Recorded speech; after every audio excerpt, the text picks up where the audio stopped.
Normal pa ang bilang ng mga pasaherong sumasakay sa PITX. Sa kabila nito, hinigpitan na ang seguridad sa lugar sa inaasahang pagdagsa ng mga biyahero ngayong parating na long weekend. Si Vel Custodio sa detalye.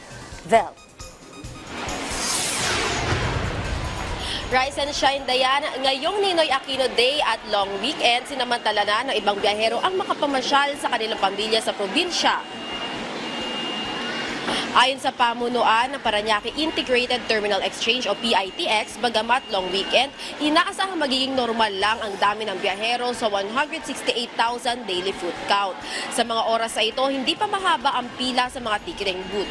Bagamat okupado naman ng mga karamihan ng upuan sa mga naghihintay sa biyahe patungong Cavite at Laguna at mabilis namang ang interval ng biyahe. Mahigpit pa rin ang pagpapanatili ng kaligtasan kaayusan ng mga security personnel ng PITX. May mga nakadeploy ding mga pulis. Samantala, habang binabaybay namin ng PITX, maluwag ang kalsada sa EDSA ngayong maulang long weekend, kaya magdala ng kapote at payong para sa mga babiyahe.